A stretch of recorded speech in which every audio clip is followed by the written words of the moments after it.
성경 말씀입니다. 오늘 여러분들과 함께 볼 말씀은 로마서 7장 4절에 기록되어 있는 한 절의 말씀을 함께 봉독하도록 하겠습니다. 로마서 7장 4절의 말씀 다 찾으신 줄 알고 한 목소리로 함께 봉독합니다. 그러므로 내 형제들아 너희도 그리스도의 몸으로 말미암아 율법에 대하여 죽임을 당하였으니 이는 다른 이 곧 죽은 자 가운데서 살아나신 이에게 가서 우리가 하나님을 위하여 열매를 맺게 하려 함이라. 아멘. 구원받은 성도의 상태다라는 말씀을 가지고 오늘은 이 말씀을 이제 마무리 짓고 다음 시간에는 다른 말씀으로 여러분들과 함께 은혜를 나누도록 하겠습니다. 우리가 지난 시간에 여러분들에게 하나님께서는 하나를 통하여서 또 다른 하나를 완성해 가시는 방법으로 그 둘을 통하여 하나를 설명하시더라라는 것으로 여러분들에게 말씀을 드렸죠. 그래서 바로 그것을 창세기 1장에서 저녁이 되고 아침이 되니라고 말씀을 하시더라는 것입니다. 저녁이 되고 아침이 되니라는 이 말씀 안에는 하나님의 언약이 담겨져 있다라고 제가 말씀을 드렸죠. 그래서 저녁 에레브 저녁이 되고 보케르 아침이 되라라고 그와 같이 얘기합니다. 저녁이 되게 하고 하나님이 그걸 통하여서 이제 아침이 되게 하시겠다는 것입니다. 그래서 창세기 1장 1절에서 여러분들 무엇을 얘기합니까?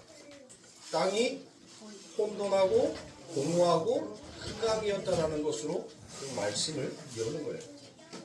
그러니까 여러분들 저녁이 나빠요? 우리가 저녁을 나쁘다라고 말할 수 있습니까? 말할 수 없죠. 창세기 그 첫째 날에 기록되어 있는 그 말씀, 그 어둠을 통하여서 빛이 무엇인지를 깨달으면 되는 거예요. 그것을 깨달으라고 하나님께서는 말씀을 해 놓으신 것입니다. 그래서 이 첫째 날이라고 되어 있는 것은 그때 당시에는 아라비아 숫자에서 1, 2, 3, 4라는 그 숫자의 개념이 없었다라고 여러분들에게 말씀을 드렸죠. 그렇죠? 1, 2, 3, 4라는 그 개념이 없어요. 욤, 날이에요, 날. 거기에 에하드가 붙으니까 바로 그게 뭐예요? 덮음이라는 거예요. 그러니까 하나님의 덮음, 그 연합의 덮음이 바로 첫째 날인 거예요. 이 첫째 날은 여러분들 하나님의 말씀은 분명 제가 지난 시간에 아담과 하와, 하늘과 땅, 궁창 위의 물과 궁창 아래의 물 이렇게 모든 것들이 전부 다 뭐 한다겠어요? 짝을 이룬다라겠죠. 그러면 창세기에 나오는 그 첫째 날은 몇째 날과 여러분들 짝을 이루겠어요? 그게 바로 넷째 날이죠. 네, 감사합니다.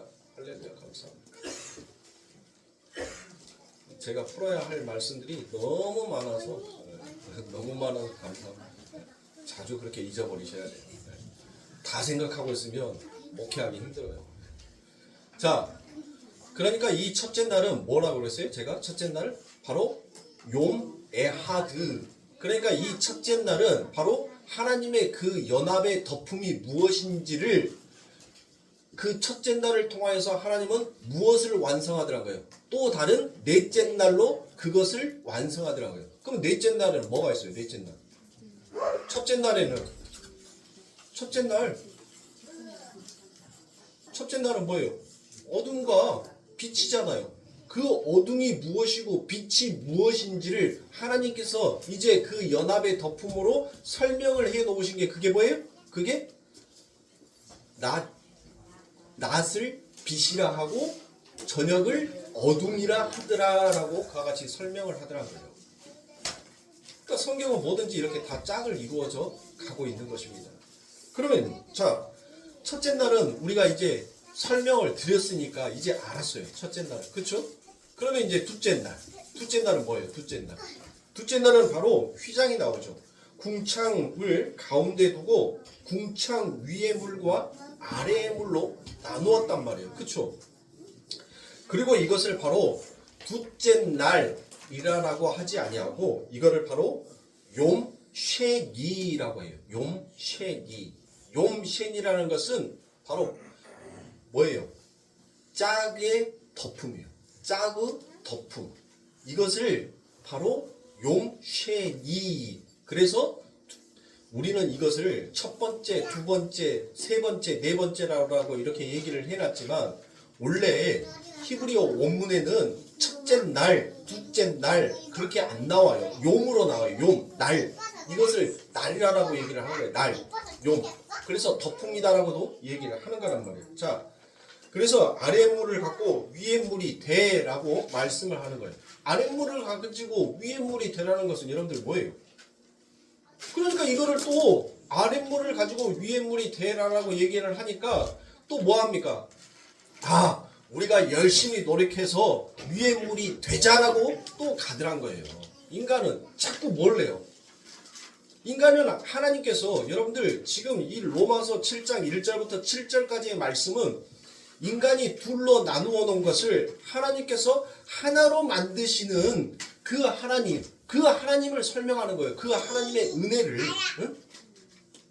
인간은 자꾸 뭘 한단 말이에요. 인간은 자꾸 하나님이 뭘 하나를 던져주면 그 하나를 온전한 보존의 상태로 가지고 있는 것이 아니라 이거를 쪼개버린단 말이에요. 나눠요. 이거는 좋은 거, 이거는 나쁜 거, 이건 내가 해도 되는 거, 이건 내가 하지 말아야 할 것으로 생각을 한단 말이에요. 근데 하나님은 그게 아니에요. 하나님은 두 가지처럼 보이는 것을 통하여서 이게 바로 하나님이고 이 하나님이 바로 너희들과 하나 되기 위하여서 연합하기 위하여서 너희들에게 사랑을 주시는 진리다라는 것을 하나님은 설명해 주기 위해서. 왜? 우리의 지식의 수준이 거기까지인 거예요.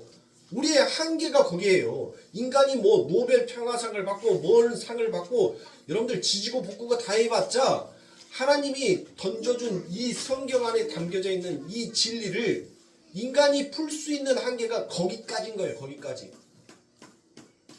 그 말씀을 자꾸 나눈단 말이에요. 나눠. 이걸 이렇게 나누고 이걸 이렇게 나누고 글자를 또 이렇게 파자하고 이렇게 쪼개고 그래가지고 거기 안에서 진리를 찾으려고 해요. 하나님은 쪼개진 것 속에서 진짜 하나가 무엇인지를 설명하는 건데 자 그러면 보세요. 이 아랫물을 가져다가 윗물이 되자라는 말씀은 뭔 말이에요? 이 아래에는 여러분들 뭐가 있어요? 이 호코스모스 세상이 있죠. 이 세상에 뭐가 있어요? 하나님의 성전이 있죠. 성전 안에 뭐가 있어요? 율법이 있죠. 그 율법을 담고 있는 거에 뭐예요? 율법을 여러분들 어디에서 봤어요? 여기서 안 봤어요? 그쵸? 성경에서 봤잖아요. 성경에서 보니까 이거는 하라, 이거는 하지 말라라는 것을 알았지. 성경을 안 보면 뭘 하고 뭘 하지 말아야 될지를 여러분들이 어떻게 하냔 말이에요. 그렇죠? 그러니까 이 아랫물에 놓여 있는 것, 이 세상, 이 성전, 율법, 성경을 가지고 너희는 어디로 가라는 거예요? 어디로? 진리로 가라는 거예요. 진리로 가는 것이 그게 바로 윗물로 가는 거란 말이에요. 아랫물이 위에 물로 가게 되는 거. 근데 우리는 죽었다 깨나도 여러분들 윗물로 갈 수 있어요, 없어요? 없어요. 우리는 죽었다 깨나도 그런 능력도 그런 지혜도 없단 말이에요. 그래서 하나님께서 그 윗물이 아랫물에 내려와서 그 아랫물과 섞임으로 이제 설명을 하는 거예요. 그 진리가 땅에 내려와 버리니까 이 모든 것들이 하나님께서 이 세상에 주신 모든 것들이 전부 다 뭐였구나? 하나님의 진리였구나. 하나님께서 이렇게 그 진리라는 거 하나라는 것을 두고 하나님께서는 이렇게 이 세상 가운데에서 이 모든 것들을 우리가 알 수 있게끔 그 진리를 찾아갈 수 있게끔 설명해 주셨구나라는 것을 이제 깨닫게 되는 거예요. 그래서 여러분들 성막과 성전이 나오는데 여러분들 솔로몬의 성전은 다르죠. 솔로몬의 성전은 달라요. 뭐가 다르냐? 성막에는 법궤가 여러분들 뭘로 되어 있어요? 조각목으로 되어 있죠. 조각목. 그 조각목에다가 뭘 하는 거예요? 금을 씌우는 거란 말이에요. 금을. 그런데 성전에는 여러분들 뭐가 있어요? 성전에는 감람나무에다가 여러분들 뭐예요? 금을 씌운단 말이에요. 감람나무는 여러분들 누구를 상징하는 거예요? 바로 하나님을 상징하는 거란 말이에요. 그러니까 이렇게 여러분들 성전과 성막은 전부 다 뭘 이루는 거예요? 짝을 이루는 거예요. 짝을. 자, 그 성전으로 그 아래 것으로 너희들이 위의 것을 알아라라고 얘기를 하는 것이 그게 바로 둘째 날, 우리가 둘째 날이라고 하는 욤쉐니라는 것입니다. 그게 바로 짝이라는 것이에요. 그래놓고 밤이 돼, 그리고 아침이 돼. 그게 바로 욤쉐니, 짝의 덮음이다라는 것으로 이야기하더라는 것입니다. 그리고 이제 셋째 날이 나오죠. 셋째 날. 셋째 날 이게 아주 중요한 이야기예요. 왜냐하면 여러분들이 지난 시간에 제 설교의 말씀을 잘 이해하고 잘 들으셨으면 왜 이 셋째 날이 중요한지를 여러분들이 알게 될 겁니다. 이사야서 40장 7절부터 8절까지의 말씀에 보면 풀에 대해서 나오죠. 제가 지난 시간에도 풀에 대해서 설명을 드렸잖아요. 그 말씀이 바로 창세기 1장 11절부터 13절의 말씀인 이 셋째 날 안에 담겨져 있는 말씀인 거예요. 아셨어요? 자, 창세기 1장 11절부터 13절입니다. 하나님이 가라사대 땅은 풀과, 자, 풀은 뭐예요? 풀은 씨가 있어요? 씨가 없는 거죠. 씨 맺는 채소와 각기 종류대로 씨 가진 열매 맺는 과목을 내라 하심에 그대로 되어 라고 되어 있습니다. 자, 씨 가진 나무와 풀이 대조가 되고 있죠. 그쵸? 그대로 되어라 라고 하니까 땅이 그대로 그 모든 것들을 하시더란 거예요. 자, 땅이 풀과 각기 종류대로 씨 맺는 채소와 각기 종류대로 씨 가진 열매 맺는 나무를 내니 라고 되어 있어요. 자, 열매 맺는 나무, 오늘 본문에 나오는 그 많은 열매를 이야기하는 거예요. 우리가 읽었던 로마서 7장 4절에 하나님을 위하여 열매를 맺게 하려 함이라라는 그 말씀, 이 말씀이 바로 이 창세기 1장 12절 이 말씀 안에 담겨져 있다는 거예요. 지금 열매 맺는 나무, 오늘 본문에 나오는 그 많은 열매를 이야기하더라는 것입니다. 그런데 그 열매가 뭘 가지고 있어야 돼요? 뭘? 그렇죠. 씨를 가지고 있어야 돼요. 어떻게? 두 번째 남편을 이야기합니다. 그래서 13절에 저녁이 되며 아침이 되니 이는 셋째 날이라라고 그와 같이 얘기되어 있습니다. 그러니까 너희는 지금 뭐라는 거예요? 우리는 지금 성경이 우리를 뭐라고 얘기해요? 너희는 마른 풀이다라는 거예요. 너희는 마른 풀. 너희에게는 뭐가 없다는 거예요? 너희에게는 씨가 없다는 거예요. 하늘의 것이 없다라고 얘기를 하는 거예요. 그러니까 우리 안에는 여러분들 뭐가 없었어요? 하나님의 말씀, 진리가 없었다고요.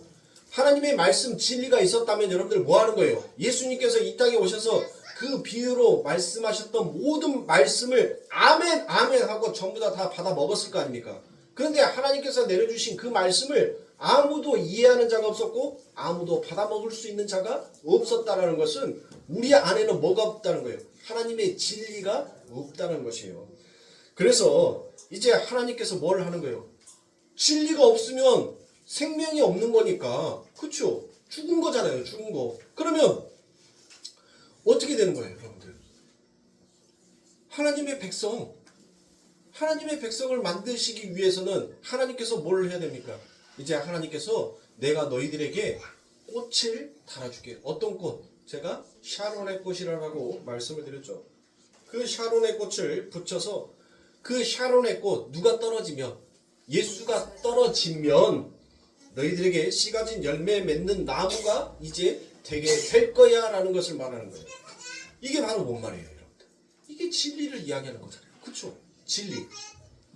그래서 이 셋째 날이 아니라 이 날을 바로 욤-쉘-시라고 얘기합니다. 욤-쉘-시. 어려워요, 여러분들. 히브리어가 어려워요. 이 히브리어를 번역한 게 여러분들 헬라어예요. 그래서 히브리어는 참 발음도 어렵고 쓰는 방법도 틀립니다. 우리나라는 여러분들 어때요? 왼쪽에서 오른쪽으로 글씨가 가죠. 그쵸? 근데 이 히브리어는 오른쪽에서 왼쪽으로 씁니다. 그러니까 혹시라도 여러분들이 히브리어를 공부해서 이스라엘 국가를 가게 되면 왼쪽에서 오른쪽으로 읽으면 그 글자는 전혀 의미 없는 글자인 거예요. 오른쪽에서 왼쪽으로 읽어야지 그 단어가 무슨 단어인지를 아는 거예요. 자, 그러면 욤-쉘-시는 여러분들 뭐냐면 셋째 층 얘기하는 거예요. 바울이 3천 3천층 얘기를 하죠. 이 셋째 층. 그러면 여러분들 첫째 하늘은 뭐예요? 첫째 하늘. 첫째 하늘. 아니 바울이 내가 3층천에 올라왔다. 그 얘기를 하잖아요. 그러면 첫째 하늘, 우리가 보는 우라노스, 우리 눈에 보이는 그 하늘, 그거를 첫 번째 하늘, 첫 번째 성전으로 얘기를 한단 말이에요. 우라노스. 그리고 난 다음에 두 번째 하나님의 나라가 있죠. 그 하나님의 나라, 내가 아버지의 나라로 갈 것이다. 누가 얘기했어요?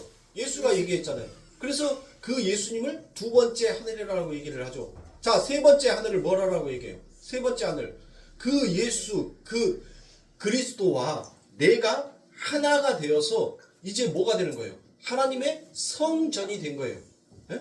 하나님의 새 예루살렘, 새 성전이 된 거예요. 그거를 바로 뭐라고 하냐면 세 번째 하늘이라고 얘기를 하는 거예요.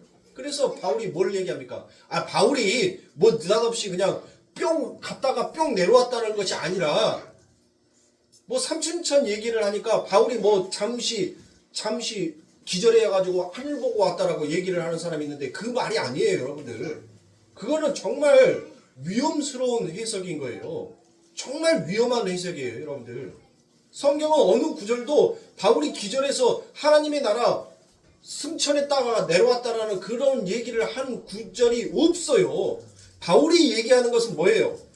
내가 그동안 우라노스, 눈에 보이는 저 하늘이 바로 하나님의 나라인 줄 알았는데 내가 누구를 만났어요? 다메섹에서 예수를 만났어요. 그리고 그 예수가 바로 하나님의 나라다라는 것을 거기까지 내가 깨달았어요. 거기까지. 그런데 그 예수를 통하여서 그 예수가 바로 주와 그리스도가 되신다라는 진짜 놀라운 비밀을 그가 그 진리를 그 하나의 말씀을 깨달아 버리고 난 다음에 안 것이 바로 뭐예요? 우리가 하나님의 새 성전이다. 그리스도와 우리가 하나 된 성전이다라고 얘기를 하더라고요. 그래서 바울이 그 세 번째 하늘나라를 보고 난 다음에 뭐라고 얘기합니까? 뭐라고 얘기를 하죠? 도저히 사람의 말로 담을 수 없는 말이요라고 얘기를 하죠. 그러면서 여러분들 뭐라고 해요? 이게 참말이다라고 얘기해요. 참말, 알레테이야. 이게 진리야. 이게 진리야라고 얘기를 한단 말이에요. 그러니까 셋째 날이라고 되어 있는 용쉘쉬는 여러분들 뭘 얘기하는 거예요? 진리의 덮음을 이야기하고 있다는 거예요. 진리의 덮음. 바울이 그 하나님의 진리를 이제 깨달아 버리니까, 알아버리니까 사람의 그 어떤 말로도 할 수 없는 말이란 거예요. 이거는 왜? 이거는 진짜 그리스도와 하나 되어서 연합된 자만이 알 수 있는 말이기 때문에 어떻게 설명해 줄 수 있는 방법이 없다는 거예요. 없다는 거. 바로 그리스도의 그 십자가가 내 십자가가 되었고, 그 그리스도의 십자가에서 죽었던 내가 그리스도와 함께 부활하였고, 부활한 내가 바로 하나님의 그 하늘 성전을 이루고 있다는 이 사실을, 이 진리를 무엇으로 설명해 줄 수 있는 단어가, 무엇으로 설명하고 표현할 수 있는 방법이 없다라는 거예요. 없다라는 거. 그래서 도무지 사람의 말로 표현할 수 없는 말이요라고 얘기하는 거예요. 이게 참말이라는 거예요. 이게 참말. 알레테이야. 진리라는 거예요. 그러니까 이 셋째 날은 뭐를 설명하고 있는 거예요? 진리를 설명하고 있더라라는 것입니다. 그래서 여러분들 창세기를 제가 분명히 이 로마서를 끝내고 난 다음에 제가 창세기를 다시 한번 여러분들에게 또 해드릴 거예요. 창세기를. 우리가 이 로마서를 2021년 6월에 시작을 했습니다. 2021년 6월. 21년 그러면 올해 6월이면 여러분들 지금 우리가 이 로마서만 5년을 지금 여러분들과 함께 은혜를 나누고 있어요. 그런데 저는 한결같이 얘기를 하잖아요. 뭐 인간의 행위는 아무 필요가 없다.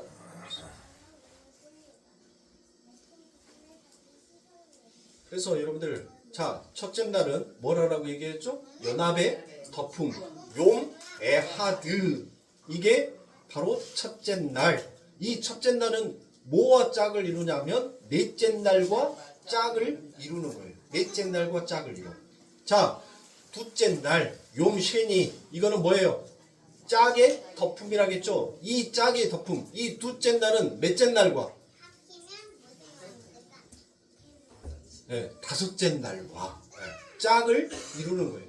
자, 방금 제가 읽어드렸던 창세기 1장 11절부터 13절에 나오는 이 셋째 날, 이 셋째 날은 몇째 날과 짝을 이루겠습니까? 몇째 날 빠졌어요? 6, 7 빠졌잖아요. 6, 7. 그러니까 이 셋째 날은 바로 뭐와 짝? 여섯째 날과 짝이 이루겠죠. 그쵸? 그러면 왜 하나님께서 이 마지막 짝을 이루는 여섯째 날, 인간이 창조가 된 그 여섯째 날, 그 날에 왜 하나님께서는 이 말씀을 하시고 난 다음에 안식으로 들어갔을까요?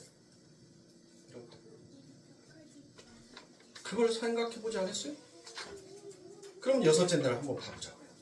자, 창세기는 성경책 맨 앞에 있으니까 창세기 1장 27절부터 30절까지의 말씀입니다.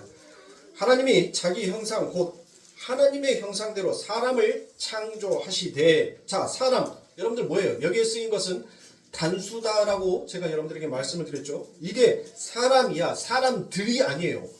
하나님이 사람을 창조했다라고 얘기하니까 우리가 생각하는 이 수의 개념으로 많은 사람들을 창조했을 것이다 라고 생각을 하는데, 여러분들 여기에 쓰인 사람이라는 것은 단수로 쓰였어요. 복수가 아니에요. 사람이에요. 들이 아니라 사람, 딱 한 사람을 가리키는 겁니다. 하늘의 사람. 자, 남자와 여자, 이시도 아니고 이샤도 아니고 아담도 아니고 하도 아니에요. 이거는 바로 자칼과 네게바, 남편과 아내, 굳이 번역을 하면 그렇게 됩니다. 신랑과 신부를 창조하시고 그 둘이 하나가 되니까 사람이 되었더라 라고 되어 있습니다. 그러면서 28절에 하나님이 그들에게 복을 주시며 그들에게 이르시되 생육하고 번성하여 땅에 충만하라. 땅을 정복하라. 바다의 고기와 공중의 새와 땅에 움직이는 모든 생물을 다스리라 하시니라 라고 되어 있습니다. 자, 진리로 자카를 네게바가 품으면 그게 바로 뭐라는 거예요? 그게 사람이라는 거예요. 그게 사람. 그게 아들이 된다라고 이야기합니다. 그렇게 되면 온 천지 만물이 그게 다 뭘로 설명이 되더란 거예요? 진리로 설명이 되더란 것을 알게 되더란 거예요. 이 세상에 돌아가는 모든 풍조가 그게 다 진리로 설명되는 것을 아는 자가 뭘 한다는 거예요? 그 자가 바로 다스리고 정복하다는 것이에요. 다 너희들이 정복하게 될 거야 라는 거예요. 뭘로 알면? 진리로 알면. 그러면 어떤 진리? 아, 꽃은 피면 뭐 한다는 거예요? 시들고 떨어지죠. 사람은 태어나면 그 모든 것들이 다 진리로 너희들이 이해가 되면, 진리로 설명이 되면, 해석이 되면 그게 바로 정복하는 거라고요. 그게 바로 다스린 자다라는 거예요. 뭐 다스리고 정복하라 하니까 제가 예전에 창세기 말씀하셨을 때 여러분들에게 설명을 드렸죠.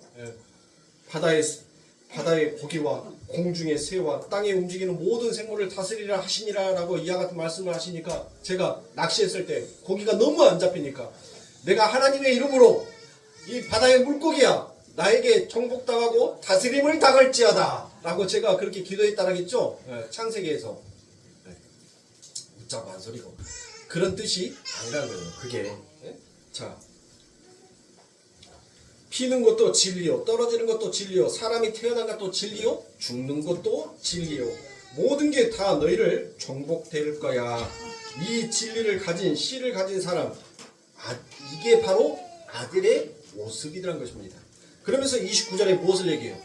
하나님이 가라사대 내가 온 지면에 씨 맺는 모든 채소와 씨 가진 열매 맺는 모든 나무를 너희에게 주노니 너희 식물이 되리라. 자, 여러분들 뭐예요? 이게 뭐? 이게 내 양식이다라는 거예요. 이게 내 양식.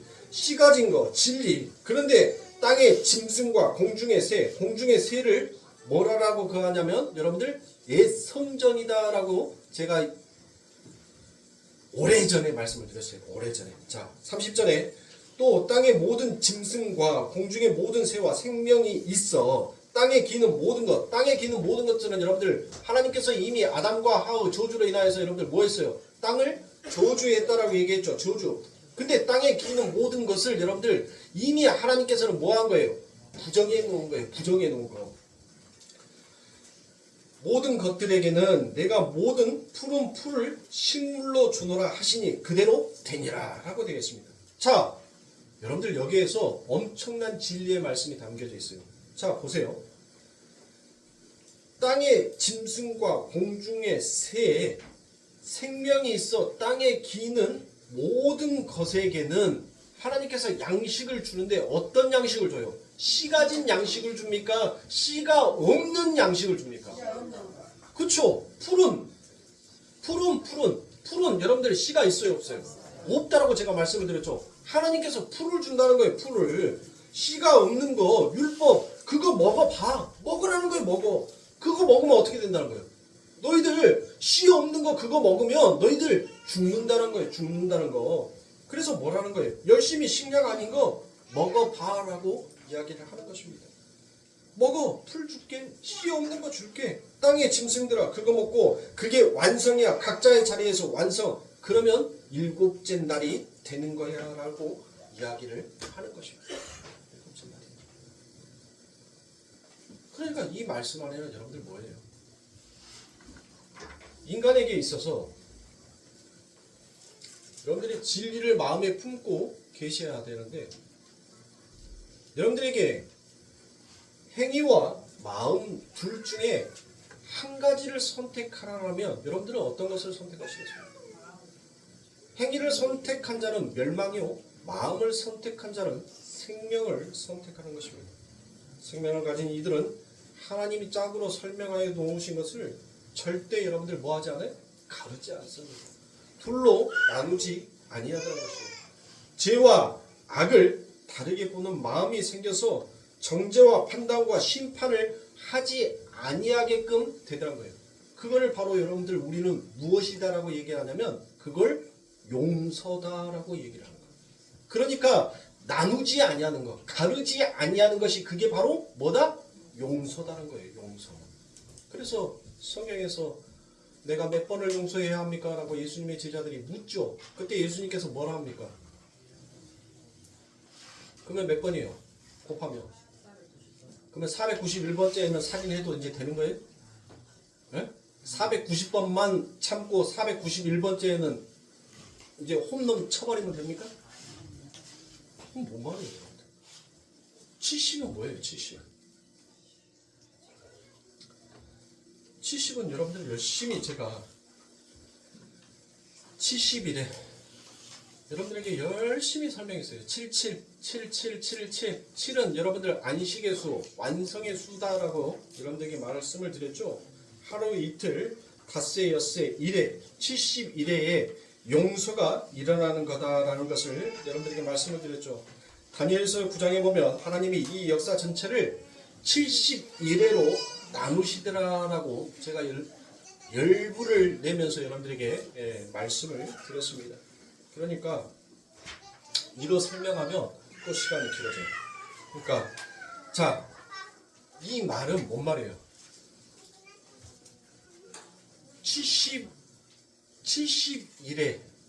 71회 곱하기 7 490일로 우리는 계산할 것이 아니라 7은 바로 하나님의 수란 말이에요. 하늘의 숫자예요. 하늘의 수. 완성의 수. 안식의 수. 그러니까 그 말은 뭔 말이에요? 너희들이 자꾸 가르고 나누고 이건 죄고 이건 악이고 이건 해야 할 거고 이건 하지 말아야 될 거고 이건 먹어도 되는 거 이건 먹지 말아야 할 거 자꾸 너희들 그것을 나누는데 너희들이 그 나누는 것을 하나님께서 뭐 한다는 거예요? 붙이는 것이 용서다는 거예요. 그러니까 용서는 우리에게서 나오는 것이 아니라 바로 하나님께서 창세 전부터 우리를 뭐 하더라는 거예요? 우리를 그 하나님의 덮음으로 용서하고 계시는 하나님이다라는 것을 그거를 알라고 하나님께서 말씀하신 것이지 그냥 490번만 용서하면 여러분들 491번째에는 그 사람한테 그 어떤 악독한 말, 살인의 말, 그 사람을 죽이는 말을 해도 여러분들 상관없는 거예요?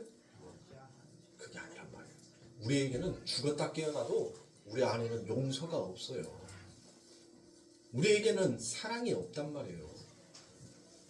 그러면 우리의 말이 아니잖아요. 예수님께서 70번씩 7번 곱하라고 얘기했던 그 말은 여러분들 결국 우리의 말이 아니란 말이에요. 우리의 말. 다니엘서에 보면 여러분들 69반으로 끝나요. 69반. 그러면 70이 안 됐잖아요. 그쵸? 71회가 안 됐단 말이에요. 71회가 용서인데 71회가 안 됐단 말이에요. 그 반을 여러분들 누가 오셔서 썼어요? 누가? 반을 또 썼단 말이에요. 누가?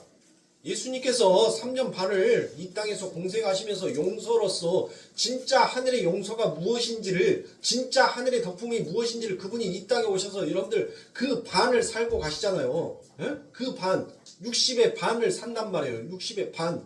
그러면 반이 남잖아요. 반. 그쵸? 반이 남단 말이에요. 반을 살았으니까 반이 남잖아요. 그러면 그 반이 바로 누구 거냔 말이에요. 우리의 인생이란 말이에요. 우리의 인생.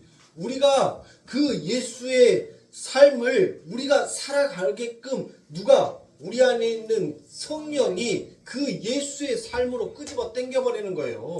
그러니까 그 반 안에는 우리의 반이 거기 안에 담겨진 반이란 말이에요. 그래서 70을 이루는 거예요. 예? 진정한 용서를 이루는 거란 말이에요. 우리가 그 안에 담겨져 들어가는 것은 아무것도 없어요. 없단 말이에요. 그 성경을 안 읽으면 재미가 없어. 성경을 알아야지. 연속국도 여러분들 뭐예요?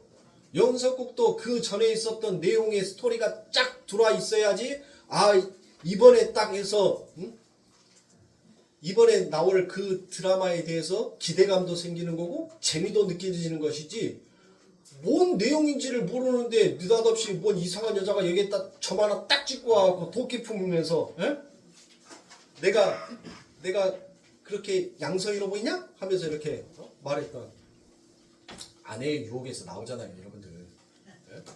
어떤 가시네가 하나 딱 나와갖고 뭐 점 하나 찍어놓고 그 얼굴인데 내가 그 여자로 보이냐? 하면서 도끼 품어가지고 뭔 저놈 가시네는 저렇게 안 칼죠? 뭔 드라마가 이렇게 사나워? 하고 돌릴 거 아닙니까? 근데 그 전에 내용을 봤으면 여러분들 뭐예요? 그 내용을 아니까 재밌어서 볼 거 아닙니까? 성경도 마찬가지예요. 여러분들이 안 만큼 진리도 들리게 돼 있고 여러분들이 아신 만큼 또 성경이 보이게끔 되어 있는 거예요. 그러니까 부지런히 읽으세요. 부지런히. 자, 그렇게 아버지 하나님께서 그렇게 우리의 삶을 그 안에, 그 반일의 안에 우리의 삶까지 담아서 살고 우리를 그 삶을 살 수 있도록 데리고 가시는 거예요. 그러면 여러분들, 우리에게는 여러분들 뭐가 있어야 돼요? 하나님의 기름 부음이 있어야 되잖아요. 기름 부음. 기름 부음을 여러분들, 기름 부음 받았다는 것은 여러분들 뭘 받았다는 거예요? 바로 예수의 모형, 메시아. 기름 부음은 메시아를 뜻하는 거니까 그 메시아를 내가 받았다는 거잖아요. 그 표식으로. 그래서 여러분들 사무엘서에 보면 다윗이 기름 부음 받는 그 장소가 나오죠. 어떻습니까? 다윗의 아버지가 여러분들 부모라면 어떻게 이렇게 편애할 수 있을까? 아니 10손가락 깨물어서 안 아픈 손가락이 없는데 어떻게 이 부모는, 이 아비는 어떻게 자식을 이렇게 편애할 수 있을까? 아무리 못났고 아무리 찌질하다 하더라도 내 자식인데 어쩌면 이렇게 편애를 하지? 여러분들 그런 생각 안 드셨어요? 안 읽어보셔서. 네. 여러분들 거기 가면 진짜 편해요. 근데 사무엘이 뭐 하는 거예요? 다 첫 번째 아들부터 다 데리고 오는데 아니야. 야, 이것밖에 없어? 얘들이 다야? 라고 묻는 거예요. 마지막에. 그러니까 마지못해서 뭐를 얘기합니까? 아니, 진짜 소개시키고 싶지 않은 한 놈이 있는데 그러면 걔라도 보여줄까요? 라고 얘기를 하는 거예요. 그렇게 해가지고 걔를 딱 데리고 왔는데 사무엘이 뭐 하는 거예요? 내가 찾았던 자가 바로 이자였다라고 얘기를 하면서 그 다윗에게 기름을 붓습니다. 그것은 여러분들 세상의 그 어떤 눈의 가치로도 평가되지 아니하는 하나님의 눈에 진리를 품고 진리의 그릇을 담고 있는 자를 하나님은 아시는 거예요. 바로 하나님이 빚어놓은 자식, 하나님의 진리를 담을 수 있는 그 그릇을 간직하고 있었던 그 자녀를 하나님은 외모를 보지 아니하시고 찾았던 것입니다. 우리 안에 정말 우리가 하나님을 사모하는 그 마음, 하나님을 뜨겁게 하나님 앞에 달려가기 위해 가려고 했던 그 마음, 그게 바로 우리 안에 품어져 있는 하나님이 빚어놓으신 그 그릇, 귀 쓰임받게 하기 위해서 빚어놓은 하나님의 그 그릇, 그게 바로 다윗에게는 있었던 것이죠. 그런 다윗이 여러분들 이제 하나님의 기름 부음을 받고 여러분들 그 다윗이 어디로 갑니까? 골리앗과의 싸움을 싸우기 위해서 갑니다. 그런데 그 골리앗을 물리쳤었을 때 여러분들 그 다윗이 뭘 갖고 가죠? 돌 몇 개? 6개? 7개? 5개를 가지고 가요. 5개. 돌 5개를 가지고 그 돌 5개로 심판을 합니다. 기름 부음 받은 자, 열매 맺은 바로 우리의 모습입니다. 그런데 이 다윗이 그 돌 5개를 들기 전에 그가 가지고 간 게 있더란 것이에요. 여러분들 다윗이 골리앗과의 싸움에서 뭘 가지고 갔을까요? 무엇을 가지고 왔을까요? 네? 여호와의 이름? 자, 사무엘상 17장 38절부터 40절까지 말씀입니다. 이에 사울이 자기 군복을 다윗에게 입히고 노투구를 그 머리에 씌우고, 자, 세상 왕의 갑옷이죠. 그건 하나님의 전신갑주가 아니에요. 여기에 쓰인 것은 노투구를 그 머리에 씌운다라는 것은 하나님의 전신갑주를 씌우는 에베소서의 그 말씀이 아니에요. 여러분들, 이거는 세상의 갑옷, 즉 뭔 말이에요? 이거는 바로 행위, 율법을 그에게 씌운 거예요. 씌운 거. 그걸 입으면 여러분들 돼요, 안 돼요? 안 된다는 것이에요. 이 노투구, 놋은 여러분들 성전 마당을 만들었던 기명, 그걸 만든 게 바로 놋이었습니다. 이 놋은 모와 구리와 아연, 구리와 주석이 섞이면 여러분들 그것이 바로 뭐예요? 그게 놋이 되는 거예요. 이게 지성소에 들어가면 여러분들 뭐가 되는 거예요? 금이 되죠, 금.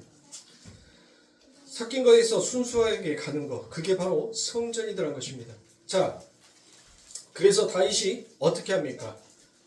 또 그에게 갑옷을 입힘에 39절에서 다윗이 칼을 군복 위에 차고는 익숙치 못함으로 시험적으로 걸어보다가 사울에게 고하되 익숙치 못하니 이것을 입고 가지 못하겠나이다 하고 곧 벗고 40절 손에 뭐를?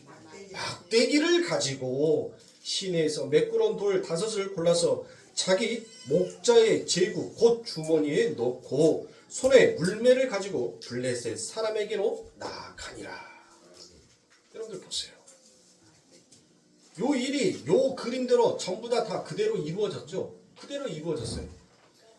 문자적으로 보면 여기에 안 쓰여 있는데 다른 문자에는 여기에다가 쓴 말씀이 있다는 거예요.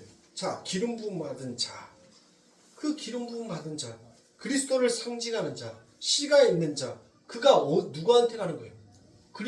그리스도는 뭐를 가리키는 거니까? 내가 곧 길이요 진리요 생명이라고 얘기했으니까 뭘 가리키는 거예요? 그리스도, 씨를 가진 자, 진리를 얘기하겠잖아요. 진리가 어디로 가는 거예요?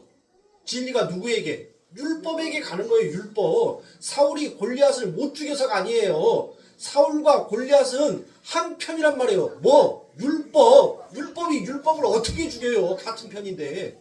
뭔 말인지 알겠어요? 사울이 골리앗이고 골리앗이 사울이란 말이에요. 지금 이거를 그냥 따로따로 등장인물을 사울 따로 골리앗 따로 다윗 따로 블레셋 사람들 그 주변 배경 이렇게 여러분들 생각하면 안 돼요. 사울과 골리앗은 율법이란 말이에요. 세상 똑같은 세상 율법의 코스모스 이게 하나란 말이에요. 하나.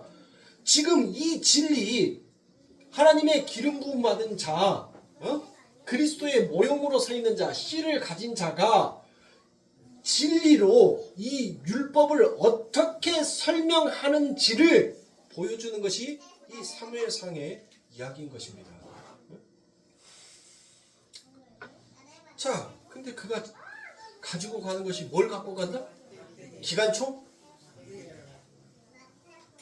지팡이를 갖고 간다는 거예요. 지팡이. 그러면 여러분들 이 지팡이는 뭔 지팡이였어요? 지팡이 하면 여러분들 제일 먼저 생각나는 거? 그렇죠. 모세의 지팡이, 아론의 지팡이, 야곱이 한도뼈를 하나님 앞에 땅 맞고 난 다음에 그가 평생 뭐에 의지해서 살았다? 그렇죠. 지팡이. 시편 23편에 보면 그 지팡이와 막대기가 나를 안위하시나니라는 이 말씀이 있죠. 그 지팡이. 왜 여러분들 성경에서는 여러분들 이렇게 지팡이가 많이 등장하냔 말이에요. 그것을 파자면 하나님이 아래 것으로 가르치는 위의 것이라는 그 뜻이 있어요. 이 지팡이 안에는 하나님이 아래의 것으로 가르치는 위의 것. 자, 무슨 말인지 모르시면 여러분들 모세와 아론이 여러분들 어디로 갑니까? 애굽으로 갑니다. 애굽으로 가요. 그리고 내 백성 내놔. 하나님의 백성 내놔. 라고 얘기를 합니다. 근데 그들이 말을 듣지 않아요. 그러니까 모세가 뭐 합니까? 뱀을 그 지팡이를 딱 던지니까 그 지팡이가 여러분들 뱀이 되죠. 불뱀이 된단 말이에요. 불뱀. 근데 애굽의 술사들도 여러분들 뭐 한 거예요? 애굽의 술사들도 지팡이를 탁 던지니까 뱀이 돼요. 근데 여러분들 거기에서 기가 막힌 일이 일어나죠. 애굽의 술사들은 뭐예요? 이 세상이잖아요. 율법이잖아요. 그들은 뭐를 냈어요? 행위를 냈단 말이에요. 모형을 냈어요. 흉내를 냈어요. 하나님의 흉내를 냈단 말이에요. 이 세상에 율법에 있는 자들, 율법에 갇혀있는 자들, 세상에 갇혀있는 자들은 전부 다 뭐 한다는 거예요? 누구 흉내내게? 나 선악과 먹었으니까 나도 하나님이다. 하나님 흉내내게 하더란 거예요. 그런데 진짜 하나님의 진리, 하나님의 말씀이 그들을 그 행위, 그 율법을 뭐 하더란 거예요? 먹어버리죠. 율법을 바로 그 율법이 이 진리다라는 것을 설명해 주는 모형과 그림이 거기에 담겨져 있는 거예요. 네? 근데 인간들은 자꾸 여러분들 뭐만 쫓아가요? 행위만 쫓아간단 말이에요. 열심히 행위만 쫓아가. 진리를 알라는 그 행위가 아니라 그 행위를 통하여서 나도 하나님처럼 되었다라는 자신의 위상을 얻기 위한 행위만으로 너무 열심히 급급히 달려가더라는 거예요. 바리새인들과 서기관들을 여러분들 보세요.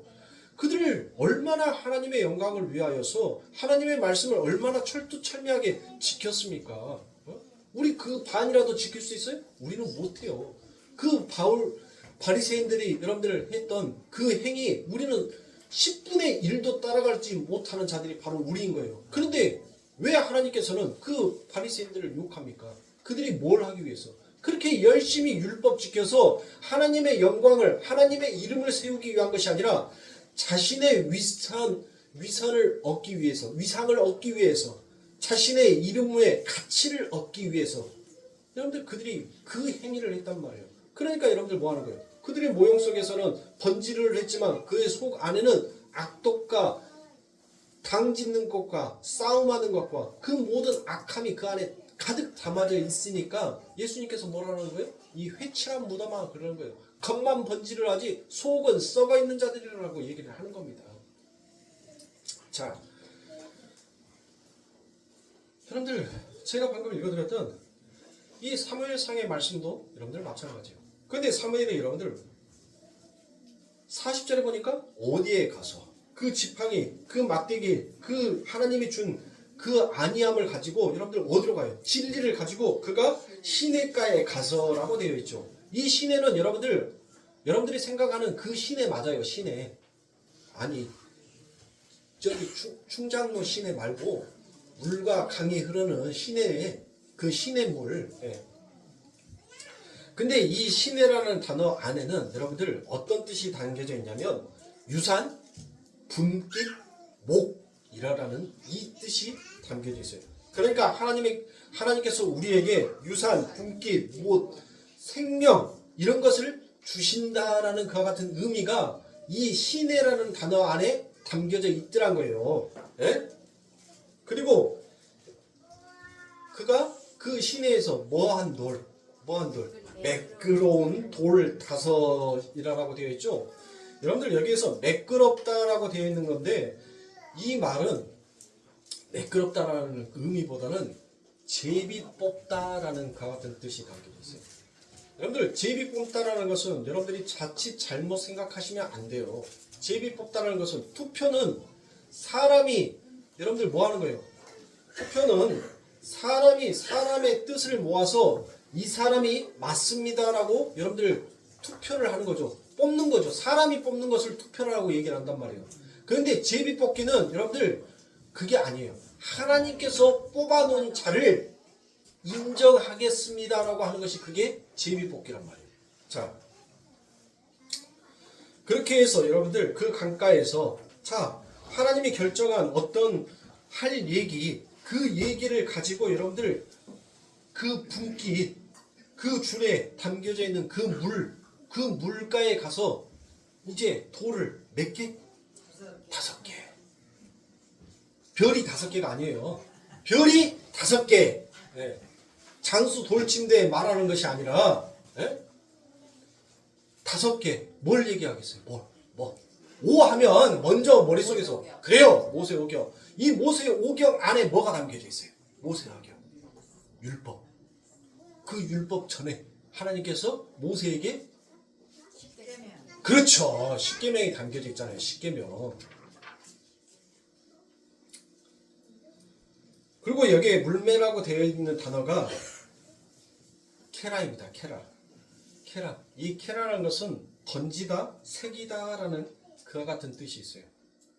그리고 그 단어가 케라가 바로 휘장이다라는 뜻도 담겨져 있습니다. 뭐가? 물매가 또 뭔 뜻도 있다? 던지다, 새기다라는 뜻도 있지만 휘장이라는 뜻도 있어요. 자, 그럼 여기서 퀴즈. 예수님께서 돌아가셨을 때 여러분들 휘장이 위에서 아래로 쫙 찢어졌죠. 그러면 그 휘장은 몇 폭일까요? 우리가 그림을 피면 우리가 병풍을 제사 지내면 여러분들 병풍을 피잖아요. 그래서 한 그림이 그려져 있는 것을 이게 한 폭이에요. 한 폭. 예? 그러니까 여러분들 이 휘장은 몇 폭일까요? 예? 모르시면 배우면 돼요. 예. 10폭이에요. 10폭. 10폭. 예. 이 휘장은 10폭으로 되어 있어요.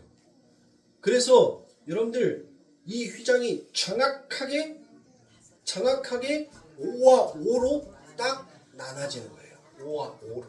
그러면 여러분들 그 5는 뭐고 5는 뭐냐고요? 네? 5는 뭐고? 십계명에 여러분들 십계명을 생각하면 되잖아요. 십계명 5가 여러분들 위에 5개의 계명, 밑에 5개의 계명으로 이렇게 해서 쭉 나눠지잖아요. 근데 지금 현재 이 다윗에게는 뭐만 있다? 5개만 있다. 그러면 여러분들 뭔 말이에요? 내가 이 5개로 진리가 뭔지를 이제 설명해 줄게.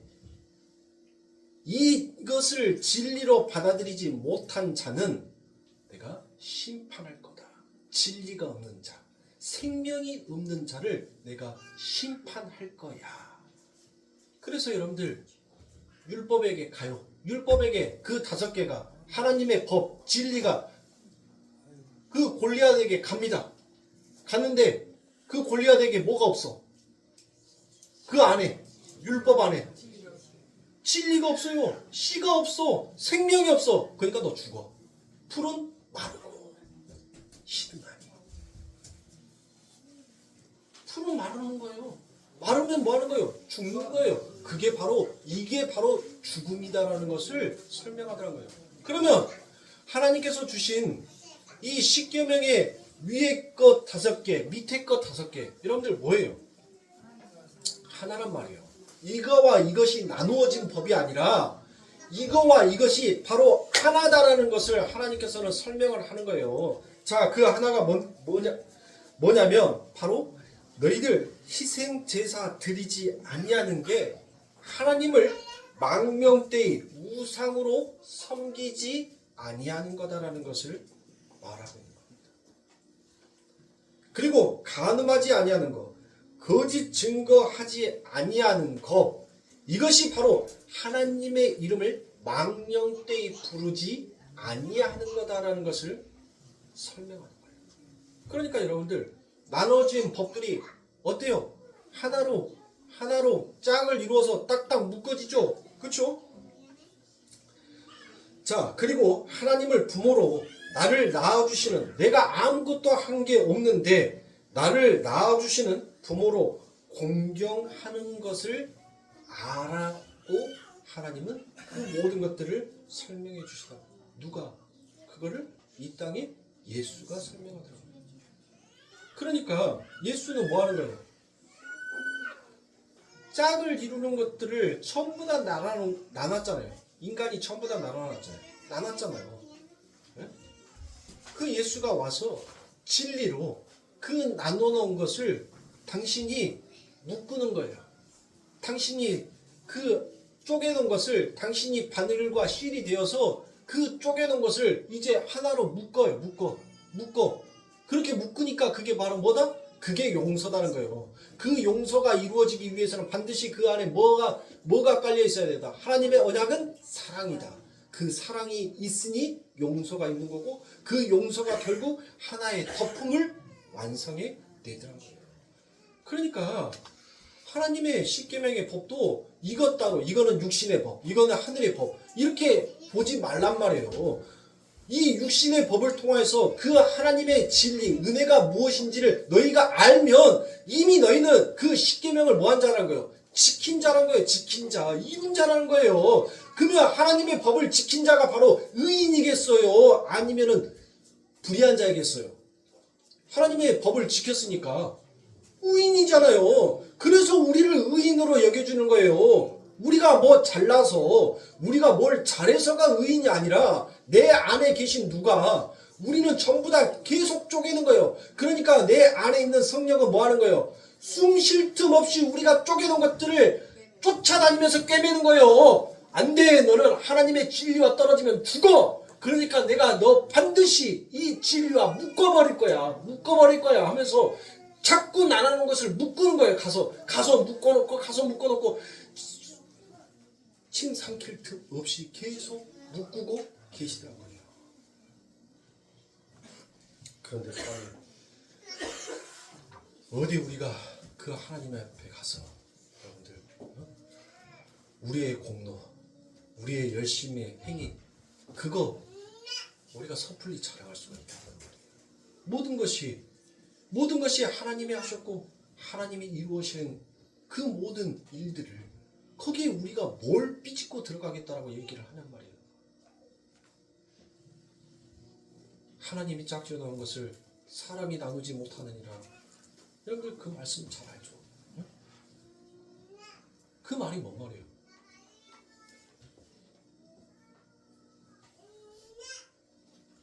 하나님이 짝지어 놓은 거 너희가 나누는 거 그게 부정한 자 그게 나쁜 거다라는 것을 알아는 거예요. 응? 그래서 여러분들 뭐합니까? 남자와 여자가 결혼을 하고 난 다음에 하나님이 짝지어둔 것을 사람이 나누지 못한다. 언제 하나님이 짝지어줬어? 지가 좋아가지고 결혼했지. 예? 맞아요? 틀려요? 언제 하나님이 야, 너 맨날 몇 시, 몇 초, 몇 분, 몇 시에 어디 가서 내가 너를 위해서 준비한 그 배필과 결혼해라라고 하나님이 언제 인지해줬고 점 찍어줬어요? 예? 지 눈에 좋아가지고 갔지. 이혼하지 말라는 말이 아니에요, 여러분들. 예? 그런 말이 아니에요. 이 세상의 부부와 결혼 생활을 통하여서 우리가 얼마나 하나님이 하나로 연합시켜서 유니온 크라이스트 그 연합 속에 들어가 있는 것들을 얼마나 많이 분리시키고 나누고 가르었는지를 알아란 거예요. 그걸 알아란 거예요. 그래서 하나님께서는 얘기하지 않습니까? 누가 속옷 입은 사람이 겉옷과 속옷에서 그 얘기하잖아요. 누가 너에게 속옷을 달라고 얘기하면 뭐까지 주라는 거예요? 겉옷까지 주라는 거예요. 그 말은 뭔 말이에요? 예? 이 말을 하니까 또 무식한 이 선교사들, 하나님께서 두 벌 옷은 가지고 가지 말라 했다가 그래가지고 거기 가서 개고생해. 뭐 한다고 개고생합니까? 예? 그게 선교예요? 그렇게 해가지고 거기 가서 찍싸게 고생하면서 그냥 와칼림진들이라면서 막 방언 터져가지고 하나님 앞에 개거품 물면서 하나님의 이름으로 선교를 왔으니까 하나님께서 다 책임져 주셔야죠. 왜 이렇게 힘들고 고단하고 모기에 뜯겨서 죽겠고 더워서 죽겠고 추워서 죽겠고 배고파서 죽겠고 언제 하나님이 그렇게 하라고 했어요? 아니 돈 있으면 두둑하게 챙겨서 좋은 데 가서 자요. 좋은 데 가서 자고 옷도 두둑하게 챙기고 열심히 잘 먹고 가서 진짜 하나님의 이름으로 체력이 있어야지 힘이 있어야지 하나님의 이름으로 가서 봉사할 거 아닙니까? 하나님의 말씀 전할 거 아닙니까? 근데 가가지고 겔겔겔겔겔 대면서 이게 하나님의 은혜입니다 하면서 이거 하고 있으면 보는 사람이 숨 넘어가요. 숨 넘어가. 그건 하나님의 선교가 아니에요. 하나님께서 누가 속옷을 달라는 자에게는 겉옷까지 주라는 것은 뭔 말이에요? 자기가 감출 수 있는 거 짝을 맞추어서 주라는 거예요. 이왕 너희가 줄 거면 그 사람이 그 추한 부분을 완전히 다 가릴 수 있게끔 그 옷을 줄 때 짝을 맞춰서 주라는 거예요. 짝을 맞춰서. 그 얘기란 말이에요. 그 얘기. 홀라당 네 지갑에 있는 거 전부 다 털어서 이렇게 하고 다 주라는 그런 게 아니라 뭐든지 짝을 맞추어서 그렇게 행하라는 것입니다. 이렇게 우리는 첫 번째 남편 예수 안에서 진리의 그리스도를 만나는 거고 율법이라는 죄 속에서 하나님의 은혜라는 의를 발견해야 되는 거고 우리 안에 두 마음으로 하나님의 한 마음을 배우면 되는 것입니다. 그게 신의 죽음에 그 은혜를 통하여 성취되어 가는 것 그걸 아시면 여러분들 되는 겁니다. 그걸 아는 분만이 하나님의 이름 앞에 찬송을 올릴 수 있는 것입니다. 찬송이라고 얘기하니 여러분들 찬송이라고 얘기하니까 맨 노래 부르는 거 여러분들 그게 찬송이 아닙니다. 찬송의 진정한 의미는 섬김이에요. 섬김. 찬송의 진정한 뜻은 섬김입니다. 그 섬김이 바로 찬송인 거예요. 그래서 어떤 사람이 천국 가면 맨날 예배드리고 찬송 부른다라고 얘기하니까 오메 나는 그렇게는 못 산디 나는 그런 천국 안 갈게요. 어떻게 맨날 노래만 부르고 살아? 라고 얘기를 하는데 여러분들 그 천국은 말씀, 진리 그 천국은 사랑과 섬김이 있는 나라다라는 거예요. 그래서 천국이에요. 뭐 천국 가서 예배드리고 천국 가서 찬송 부른다니까 천국 가기 싫어? 왜 환장해 죽겠네. 그럼 불지옥에서 곡소리나 내면서 사시지. 네? 사랑하는 성도님들, 우리는 이렇게 진리를 알아가면 되는 거예요. 여러분들의 마음속에서, 여러분들의 머릿속에서 하나님의 말씀이 다 없어져도 됩니다. 제가 해드렸던 이 모든 말씀 하나도 기억 안 나도 돼요. 그런데 여러분들이 잊어버리지 않아야 할 것은 정말 진리 대신 그리스도를 놓치면 나는 죽는구나만 여러분들 머릿속에 담고 가셔야 돼요. 평생 신앙생활을 하다가 그 죽음 앞에서 그놈이 누군디? 내가 봤어? 걔가 나 천국 데리고 간다는 거 누가 나한테 약속해 줬어? 그놈이 누군디? 눈에 보이지도 않는 놈을 내가 어떻게 믿고 눈 감어? 무서운데. 여러분들 그런 사람들이 많다니까요. 많아요. 정말 신앙의 마지막 고백이 우리 삶에 있어서 얼마나 우리가 올바른 신앙을 하고 아니했고가 바로 거기에서 판가름이 나는 거예요. 여러분들 지금 신앙생활 잘한다라고 여러분들 누군가 여러분들에게 칭찬하고 누군가 여러분들에게 강한다 할지라도 경계심을 가지셔야 돼요. 그리고 여러분들 생각했어요. 하나님, 내 이 목숨 마지막 끊어지는 그 순간 그리스도를 주라라고 부인하는 자가 그리스도를 부인하는 자가 되지 아니하겠고 하나님 나의 입술을 잡아주세요. 내 마지막 호흡 그 숨 내쉬는 그 순간 하나님 안에 안겨있는 평안함을 내 삶 가운데 주세요. 하나님, 나는 날마다 그 죽음을 기억하면서 하나님 이 훈련을 하고 싶습니다. 마지막 아버지 하나님 앞에 갈 때 하나님을 모른다라고 부인해버리는 불쌍한 영혼 되지 아니하게끔 하나님 나를 가여이 여겨주시고 나를 붙잡아 주세요. 여러분들 이 훈련을 하셔야 돼요. 이거를 얼마나 안타까운 줄 아세요? 얼마나? 아멘을 끝까지 안 하고 그 마지막 숨 내쉬는 사람들이 얼마나 많은 줄 아시냔 말이에요. 그것도 권사라고 그것도 장로라고 하는 사람들 그것도 안수집사라고 하는 사람들이 대부분 태반이 권사 장로만 그 하는 것이 아니라 평생 강단에서 하나님의 말씀의 복음을 전했던 목사들도 그 죽음 앞에서 예수가 누군지 그놈이 누군디 그리고 죽은 사람들이 있어요. 진리를 붙잡으면 그 진리 대신 예수가 나와 함께 있다는 사실이 믿어지면 내 마지막 하는 그 순간도 여러분들 두려워하지 아니할 수 있습니다. 다시 하나님의 기름 부음을 받고 그 안에 씨와 진리가 담겨져 있으니까 그 율법이라는 무서운 거대한 그림자 앞에서 다윗은 당당할 수 있었습니다. 나는 만군의 여호와의 이름으로 내게 나아가니라. 그겁니다. 생명을 가진 자, 씨를 가진 자, 진리를 가진 자는 이 세상에서 여호와의 이름으로 모든 곳에서 승리할 수 있는 겁니다. 그런 승리하시는 우리 사랑하는 성도님들이 되시길 주님의 이름으로 축원합니다.